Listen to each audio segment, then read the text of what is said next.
Hola, vamos a ver hoy cómo calcular el impacto del cambio climático en el cálculo de precipitaciones en España.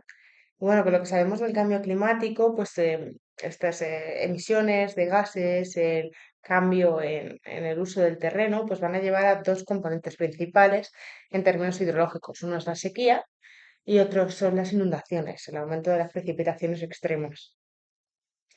Pues vamos allá. Vamos a hablar de los modelos globales y de los modelos regionales. Es el primer paso, ¿no? Cuando hablamos de cálculo de cambio climático.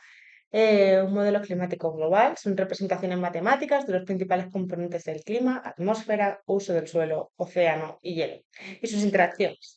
Para estos cuatro componentes se aplica la ecuación de balance energético para obtener una predicción de clima futuro. Es esta ecuación que tenemos aquí abajo a la derecha, donde bueno, vemos que los componentes de esa ecuación son la energía neta, short wave radiation, la energía de onda corta de radiación, long wave radiation, latent heat transfer, sensible heat, soil flux, subjective energy. Bueno, todos estos términos de la energía calorífica que entra menos la que sale en distintas formas.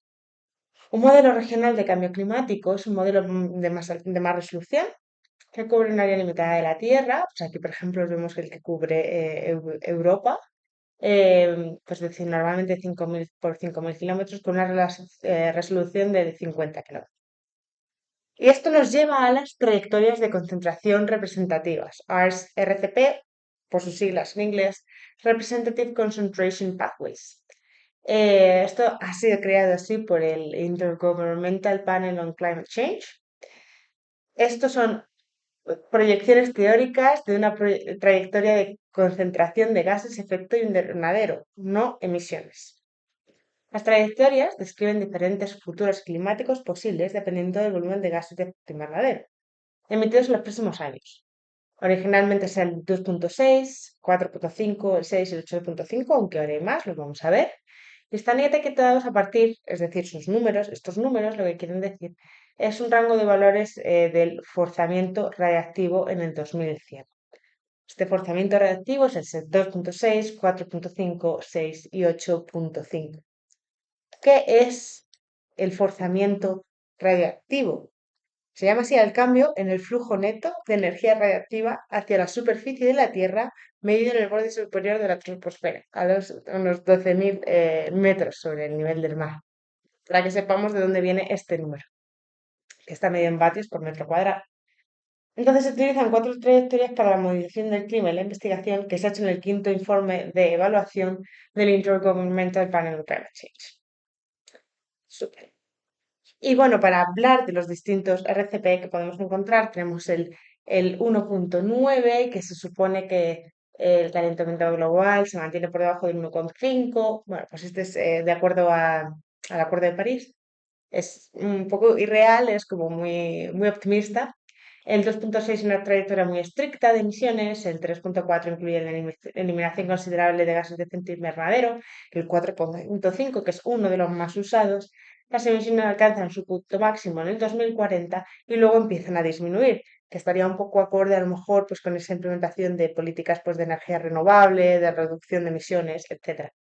El RCP6, las emisiones alcanzan su punto máximo en el 2080 y luego disminuyen, pues ¿qué pasaría si esas políticas se retrasan un poquito más? El RCP7, bueno, es una variante de esto. El 8.5, que también es uno de los más usados, es el más pesimista, por así decirlo. Las emisiones continúan aumentando durante todo el siglo XXI, en el escenario business as usual, negocios como siempre.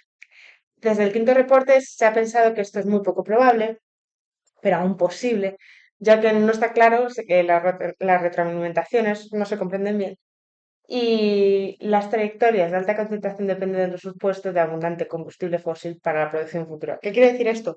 Que en este RCP 8.5 suponemos que el combustible fósil no se va a acabar y seguiremos produciendo emisiones con combustibles fósiles como fuente, aunque esto realmente se cree que no es así, que el combustible fósil se va a acabar y tendremos que recurrir pues, a otros recursos.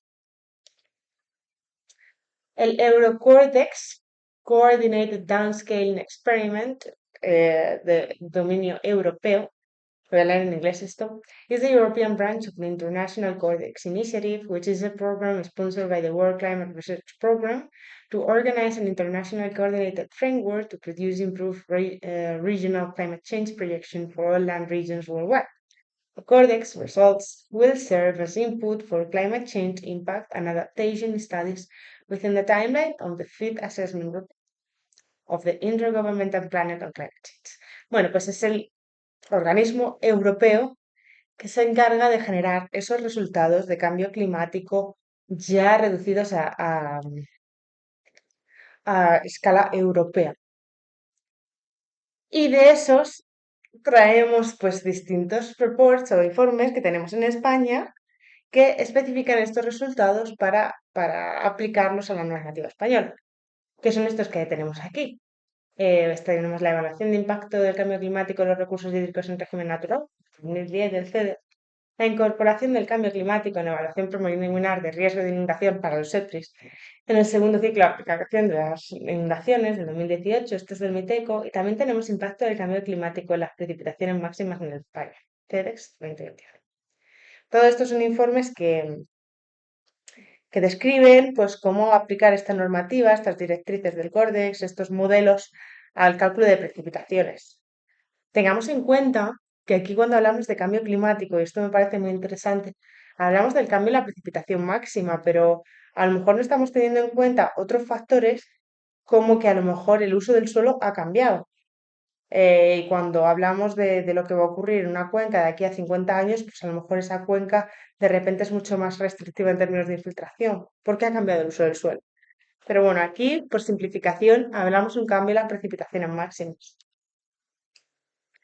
En estos informes, en estos modelos, tanto del Cordex, etcétera, lo que se hace es que tenemos el periodo de control, en este caso en España, pues de 1971 al 2000, que son los datos de referencia con los que trabajamos, y luego estudiamos posibles situaciones futuras. Claro, es que esto se empezó a estudiar en el 2000, tengamos en cuenta que el primer informe es del 2010, pues en torno a los 2000, 2005, se empezarían a estudiar estos datos. Pero claro, ya estamos en el 2024. El primer escenario es de 2025, es decir, estamos en uno de los futuros hipotéticos que ellos proyectaban en aquel entonces.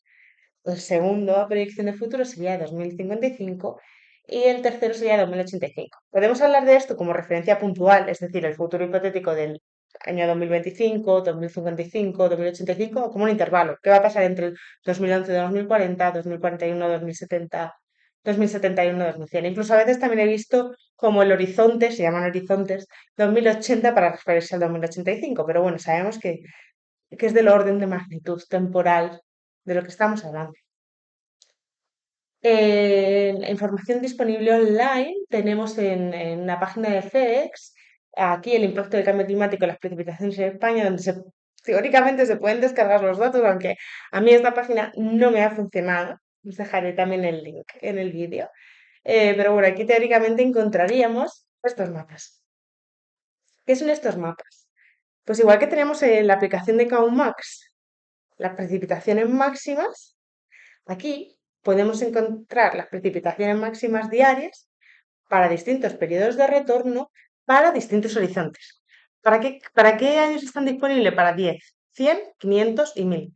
Para esos periodos de retorno podemos descargarnos esa precipitación máxima diaria esperada en los horizontes 2025, 2055 y 2085.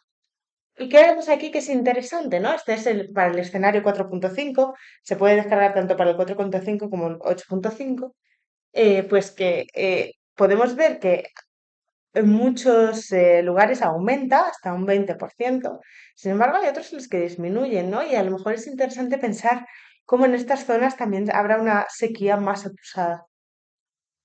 Este es para el escenario 8.5, pues se ve que la precipitación máxima de incremento es más acusada, aunque con un pequeño puntito azul aquí en medio. Em, sí, sí. Vemos también zonas azules en el sur peninsular, pues bueno. Aunque aquí lo que estamos hablando es de la precipitación máxima diaria esperada, porque estamos enfocando este estudio a la inundabilidad, sí que es interesante pues ver la otra cara de la moneda, que es los sitios en los que la sequía será un problema mayor, ¿no? Entonces, cuando queremos hacer ese cálculo de datos, esta sería una de las cosas que hacer, ver en estas capas de referencia la precipitación diaria máxima para el periodo de retorno que estemos estudiando, para el horizonte que queramos estudiar. Entonces, también es importante tener en cuenta que los datos de control pertenecen al periodo 1971-2000, pero si se dispone de una serie de datos superior, deberá corregirse el porcentaje de cambio proporcional a los años.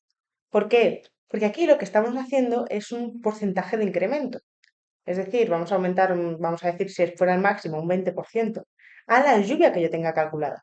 Pero si yo calculo esa lluvia con datos de hasta el 2024, pues sería añadir doblemente. Entonces tendré que quitarle un porcentaje proporcional a los datos que yo tenga más allá del año 2000, que es el año fin de referencia.